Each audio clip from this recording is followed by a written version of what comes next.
What would you do if the darkness closed in around you, the air grew colder by the second, and the way out seemed to vanish?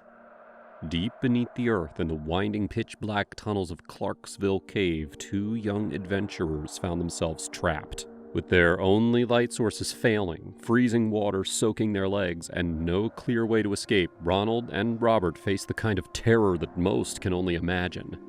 How long could they survive in total darkness with no food, no water, and no hope of rescue? Stay with us as we unravel this mystery. Clarksville Cave, also known as the Ward Gregory Cave System, is one of the best-known quote-unquote wild caves in the northeastern United States. Located just 12 miles west of Albany, New York, near the picturesque village of Clarksville, this incredible underground network stretches for about 4,800 feet. The cave sits in the beautiful Helderberg Mountains, surrounded by stunning scenery that sets the stage for an unforgettable adventure. Managed by the Northeastern Cave Conservancy, Clarksville Cave is open to the public from May 1st through September 30th. During these months, visitors can explore its passages, crawlways, and water-filled tunnels. The cave is closed for the rest of the year to protect hibernating bats from white nose syndrome, a disease that has tragically killed millions of bats across the country. The cave offers three main entrances, each leading to a fascinating underground world. Inside, you'll find a mix of large chambers, narrow passageways, and active streams that make every visit unique. The water flowing through the cave comes from Oniscothal Creek, which keeps the underground streams cool at a constant 46 degrees Fahrenheit, or about 8 degrees Celsius. In some places, you can walk along the stream, but in others, you need to crawl, wade, or navigate slippery rocks and mud. Clarksville Cave has a long history that adds to its charm. It was carved out of Onondaga limestone, a type of rock that formed around 400 million years ago when this area was covered by a shallow tropical sea. The limestone is rich in fossils, including corals and shellfish, giving the cave walls a prehistoric feel. Over thousands of years, glaciers helped shape the cave, and melting water brought in sediments and even animal remains. In the 1960s, the bones of an extinct elk were discovered buried in a mud bank within the cave, offering a glimpse into its ancient past.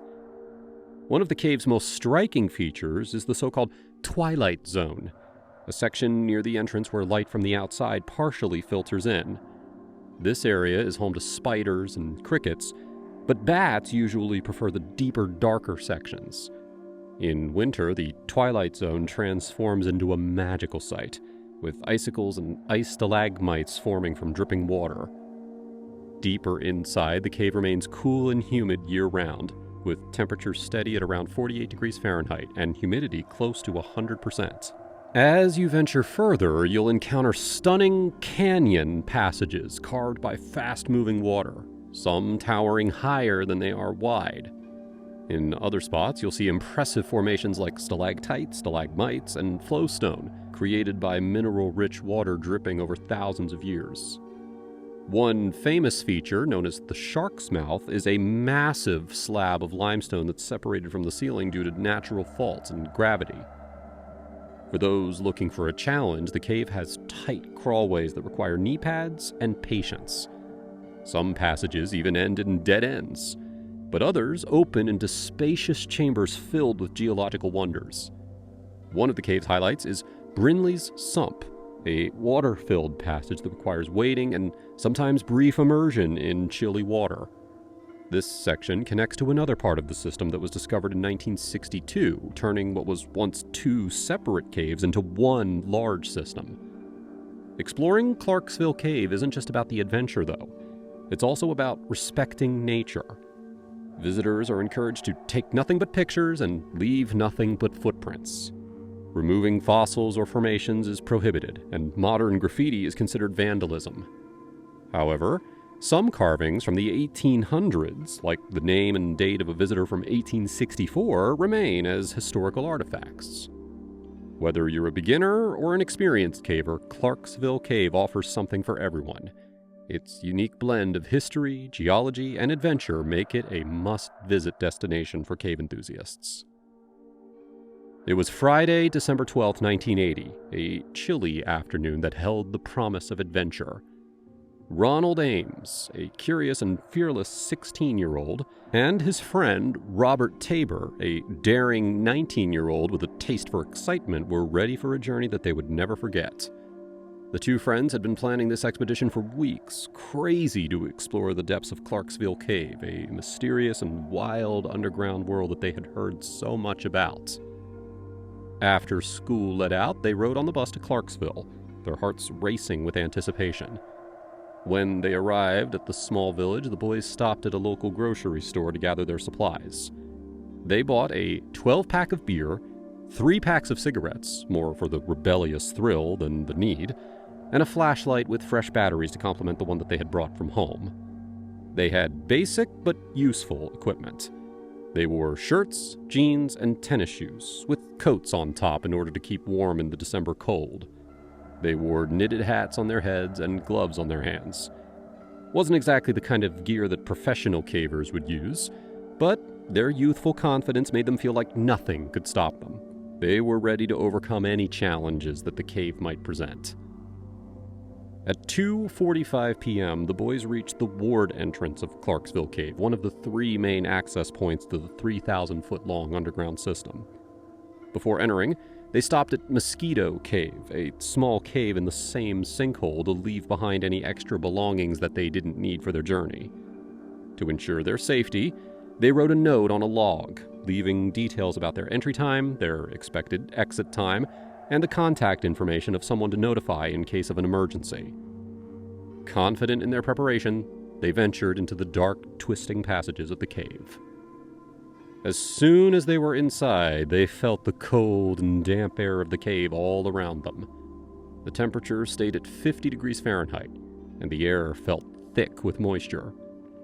With only 2 flashlights and 1 coat between them, the boys explored the main parts of the cave. They were amazed at how big the big room was, and then they went south towards the Gregory section. Crawling through the narrow Ward Gregory link, they came out in the slick-inside block room, where the walls were shiny with water. Their exploration led them to the bathtub, a low and narrow passage filled with water that went up to their mid-thighs. The freezing cold water soaked through their jeans, but they were too excited to stop. They followed Cook Avenue, a passage known for its beautiful rimstone dams, which are a natural rock formation, until they reached Brindley's Sump. This was a low area filled with water that marked the end of where they planned to explore. After resting for a short time, they decided that it was time to turn back. As Ronald and Robert were walking back along Cook Avenue, something awful happened. One of their flashlights fell out of their hands and landed on the wet, muddy ground. The light immediately went out, leaving them with only 1 flashlight. Feeling nervous but still determined, the boys started walking faster, knowing that their last light was the only way that they could find their way out. They hurried forward, splashing through the icy water of the bathtub and climbing into the slick-and-slide block room. But just as they started to feel a little relieved, their worst fear came true. The remaining flashlight started to flicker. A few moments later, it went completely dark. All at once, they found themselves in pitch-black darkness. It was the kind of darkness that feels heavy, where you can't even see your own hand right in front of your face. The only sound in the cave was the strange sound of water dripping somewhere far away. The silence and the darkness felt like they were pressing down on them, making the air feel thick and hard to breathe. Without any light, Ronald and Robert were trapped in the maze-like passages of the cave. They could no longer tell which way they had come from or where to go next. On top of that, the freezing water from the bathtub had soaked their clothes from the thighs down. The cold crept into their bodies, making them shiver uncontrollably. The cave's chilly air felt like it was stealing their strength with every passing minute. Knowing that they were in danger, the boys decided that they had to look for the way out. With Robert leading, they felt along the walls, desperately trying to find familiar landmarks or passages. Their search took them up a slope into the pixie passages, a part of the cave that was like a maze. By following the faint sound of dripping water, they eventually found themselves in the Lost Rock Hammer Room, which was also called the Root Room. Exhausted and freezing, they stopped to think about what to do. They remembered the note that they had left at the entrance, and that they had told their classmates about their plans. These small things gave them a little bit of hope that someone would realize they were missing and come to save them. To stay warm, they took turns moving around and sometimes searching for a way out. As time passed, their condition got worse. They huddled together under their one coat to stay warm and squeezed water from the muddy ground to drink when they were thirsty. As hours turned into days, they got weaker. They had no food to eat. To keep from getting discouraged and to make sure that they could still see, they threw rocks against the cave walls and watched the sparks they made. Time passed very slowly, and the darkness seemed to go on forever. Outside, their note at the cave entrance was found by chance at 5 p.m. on Friday, long before the time they were supposed to be out. Since they weren't late yet, no one was worried. Later that evening, it snowed, and the snow covered the note so that no one could see it. Even though 15 to 20 cavers went to the cave that afternoon, none of them saw the boys who were trapped inside. On Saturday morning, Ronald's guardian, Doug Warner, noticed that Ronald was missing and started to worry. He made some phone calls and eventually called the Albany police to check the streets. Later, Warner heard from one of Ronald's classmates that the boys might have gone to Clarksville Cave. He immediately told the Albany County Sheriff's Department. Sheriff's deputies arrived at the ward entrance and called into the cave, but no one answered. And because there were no footprints in the snow, they wrongly thought that the boys weren't inside. The search was stopped, leaving Ronald and Robert to take care of themselves in the freezing cold cave. By Tuesday, December 16th, Karen Boggs, a counselor at the boys' high school, became very worried. She couldn't stop thinking that Ronald and Robert hadn't just run away, but were instead trapped somewhere in the cave. On Wednesday, she told her worries to Nick Vicio, a teacher at the school who also knew a lot about exploring caves. Vicio immediately understood how serious the situation was. They were running out of time, and the boys needed help quickly. Without wasting a moment, Vicio began organizing a rescue mission. By 5 p.m. that evening, a group of skilled cavers, emergency medical technicians, and determined volunteers gathered at the Clarksville Supermart to plan the search. The effort was led by Bill Stevener, who coordinated the teams and their tasks. Everyone knew the clock was ticking, and the conditions inside the cave would only make things harder. By 5:30 p.m., the first team entered the cave through the Gregory entrance. Their mission was to search all the way to Brindley's Sump, a deep and dangerous part of the cave. They moved carefully, scanning every corner for signs of the boys. After 30 tense minutes, they returned with no luck. The cave was vast and dark, and the search felt like finding a needle in a haystack. The second team entered the cave at 6:15 p.m., this time through the ward entrance. Their goal was to check every side passage along the way to Brindley's Sump. Meanwhile, a third team headed upstream to search another area of the cave. The teams worked tirelessly, crawling through tight spaces and wading through freezing water. But by 8:20 p.m., when the third team exited the cave, there was still no sign of Ronald and Robert. It was a crushing blow. The rescuers began to fear the worst. Had they arrived too late? Were the boys lost forever in the cave's endless maze of tunnels? Then, at 9 p.m., everything changed. A member of the second team exited from the cave with news that made everyone's hearts leap. The boys had been found alive. Ronald and Robert were in bad shape. They were suffering from hypothermia, their hands and feet numb, and one of them had a sprained ankle. But against all odds, they had survived. Their first words to the rescuers were heartbreaking. "Is Christmas over?" The rescuers could only imagine how long those 5 days must have felt to the boys, trapped in total darkness and bitter cold.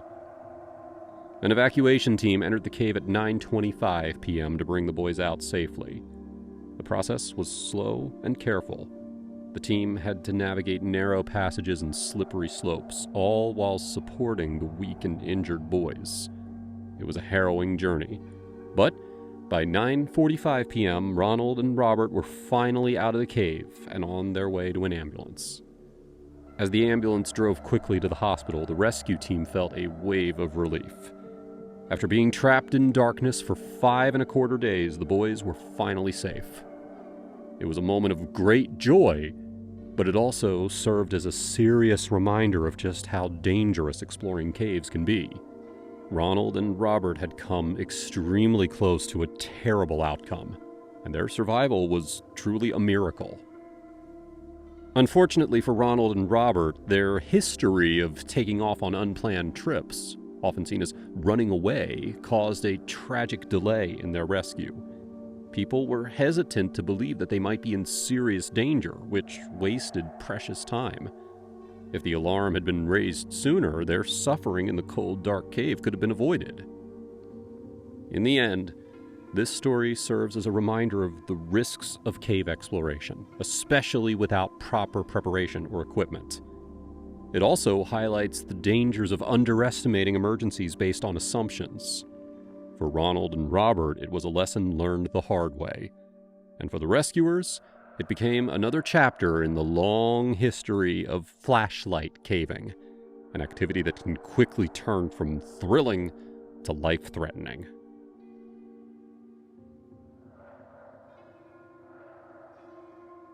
"3 years after the world-famous Tham Luang cave rescue in Thailand, a monk named Phra Adran Manas entered Tham Phra Sai Ngam, or the Cave of the Monk, to pray.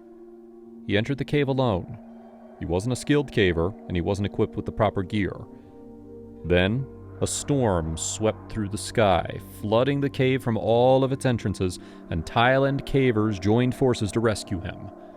Could rescuers reach him in time? And would any unlucky cavers die trying to save him? Find out as we follow the story of the rescue inside the Cave of the Monk. Tham Phra Sai Ngam is located beneath the massive Tung Sulang Luyang National Park, which covers over 480 square miles of gorgeous forests.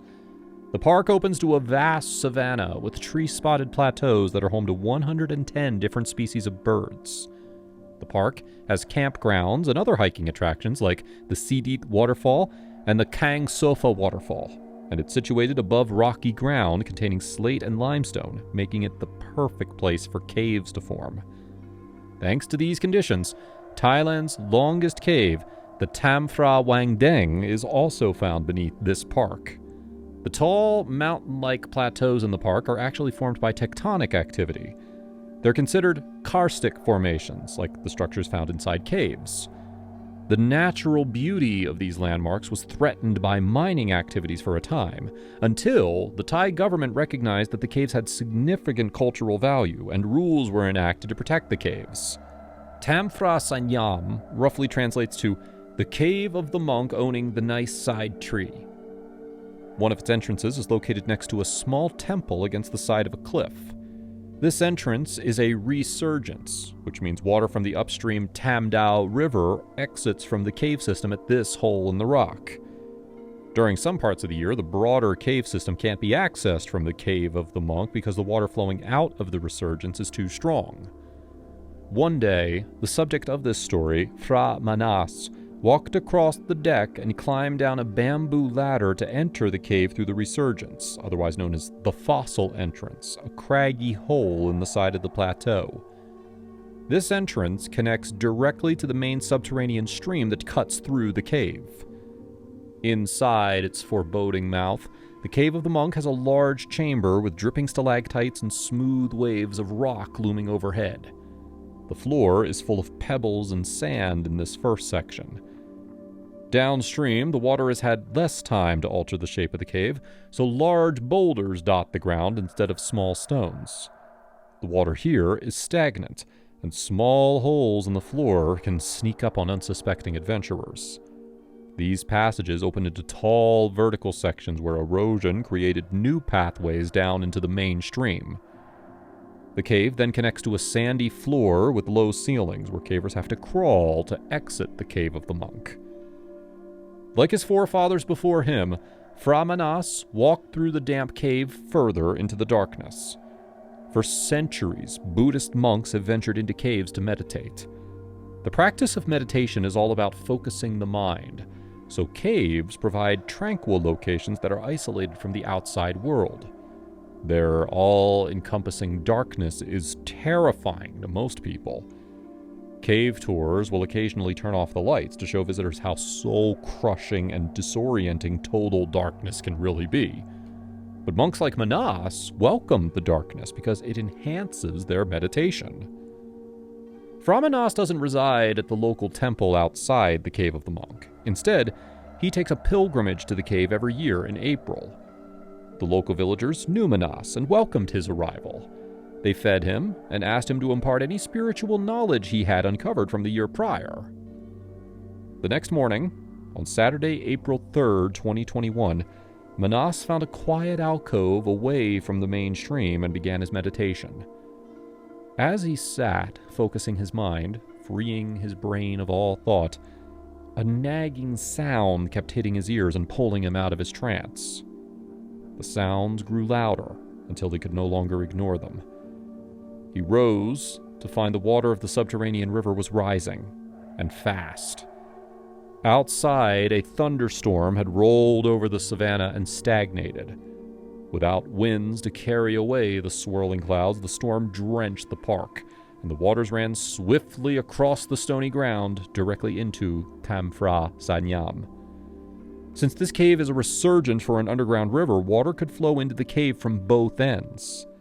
The entrance that Phra Manas used to get into the cave was being flooded from the outside, while the saturated river sent torrents of water through the cave directly toward his location. Manas looked around in shock as the water surged toward him from both sides. But to his horror, there were more dangers to deal with. Water from tall avens, or potholes, rained on him from above, flooding the cave from a third direction. As the moon rose behind the violent clouds, the villagers noticed that Phra Manas hadn't returned from his meditations. They immediately called the police and rescue services. The local Prasat Ban Saitan cave rescue team was the first to arrive within hours of the call. They immediately began assessing the situation. They quickly geared up and went into the cave, but after only an hour of searching, they had to turn around. The waters were getting too extreme even for those pros. The fossil or resurgence entrance was blocked by the rains. That meant the upstream route would likely be blocked as well. They checked just to be sure, and like they suspected, the waters flowing into the cave were high enough to completely flood the cave at this end. Even the other major exit, which was further away, was also blocked by the waters exiting the cave. Police and firefighters arrived, but they couldn't do anything yet. The next day, the storm showed no signs of stopping. More rescue crews from all across Thailand were arriving. They were all passionate and eager to help the stranded 46-year-old monk, but their hands were tied. Eventually, military personnel arrived, and they considered blasting the third exit to open a wider resurgence. This would divert the stream away from the area where Manas had entered, and it could lower the waters enough for cavers to get inside. But since the cave is considered sacred, many of the cavers protested these drastic measures, even though it could cost the traveling monk his life. Shortly after the rains began their unceasing deluge, the stranded monk fled his secluded spot. To get to safety, he would have to run alongside the river as it crashed along the rocks, splashing over the ground as it rose higher and higher. Even though Manas wasn't an expert caver, he had been here many times, so he avoided the pitfalls and sprinted across the rocky floor. Then, he summoned all of his strength and climbed to a higher ledge around a quarter-mile from the entrance. The rising waters continuously struck terror into the monk 24/7, but the ever-present threat of drowning wasn't his only problem. As part of his monk training, Manas was only allowed to eat twice a day, and he couldn't eat after 12 noon. Monks in Thailand generally practice Theravada Buddhism, which allows them to eat meat, though some will choose to stick to a vegetarian or even a vegan diet if possible. However, many monks in Thailand rely solely on donations to survive. That means they have little choice of what they eat, or even how much they can eat every day, since donations are divided among the other monks. It's safe to say, Vanox was more at risk of starvation than even an average unprepared caver. Usually, cavers will bring some food, like energy bars or trail mix with them, but Vanox was alone in the dark, and his hunger was consuming him. On top of all his other struggles, Vanox faced another unique threat only found in caves deep underground. There were no lights deep below the Thailand park. The cold was numbing his limbs, making it hard to feel, and the sound of the water became almost hypnotic. Short-term exposure to total darkness can be relaxing, but as hours turned to days, Vanox may have been experiencing sensory deprivation. Sensory deprivation occurs when the body has little to no sensory input. In short intervals, sensory deprivation might have therapeutic potential. That's why Vanox was here to begin with, and why thousands of people all over the world elected to seal themselves in metal chambers or flotation devices. But extended time in a low-stimulus environment can cause hallucinations, severe anxiety, and even long-lasting depression.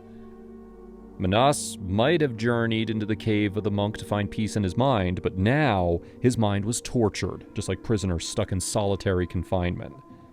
In extreme cases, total darkness and sensory deprivation was even used to torture and interrogate enemies of war. In some ways, Vanox faced even worse conditions than those stuck in a small cage. The rising waters created a panic that lasted for days. He couldn't adapt to his situation. Every step could be another puddle, a fast-moving river, or a bottomless hole that would crush him in a violent death. The delusions brought on by his total isolation began to sway even his hardened mind. Suddenly, flashes of light danced in the periphery of Vanox's vision. He stood up quickly, the blood rushing from his brain, leaving him more lightheaded. He stumbled toward the lights, but they vanished. These lights were like mirages found in the desert, and they were caused by the sensory deprivation he was experiencing. The waters were still too severe for anyone to safely enter the cave from any direction. Rescuers could only wait with the villagers until the rain let up. By Tuesday, the rescue team ballooned as hundreds of people gathered to figure out how to save the stranded monk. Many feared by this point it was most likely a recovery mission for his body. The rain flooded into the cave for not 1, not 2, but 4 days straight. Miraculously, by the 4th day, on Wednesday, the rain finally slowed to a halt. However, some of the cave's entrances were totally submerged in water. 17 rescuers scrambled their diving gear and went into the cave at the resurgence. 50 feet beyond the entrance, they found a flooded sump that led deeper into the cave. This area was totally submerged. If the monk was caught in this divot, he was surely gone. They each strapped into their scuba gear and swam into the murky waters of the cave of the monk. The rescuers deftly maneuvered through the perilous tunnels and surfaced on the other side. This time, the light Vanox saw shining in the waters didn't disappear when he blinked. The rescuers found him. They checked his vitals and saw that he was delirious, but still capable of moving. They gave him a respirator and scuba mask to see underwater, tightened a harness around his waist, and hooked their own ropes to his harness. If the monk lost consciousness or got disoriented, the ropes would ensure he couldn't go too far, and the crew would know exactly how to find him. Some members kept hands on him throughout the swimming portion of the cave until he surfaced on the other side. A short walk later, and Vanox was outside in the fresh air once again. Paramedics checked his vitals as cameras flocked to take photos of the miracle. The monk could walk, but he was still taken to a hospital to recover from the cold. In the safety of the hospital, he could rehydrate and get some much-needed meals before returning to his own monastery and his quiet life as a monk.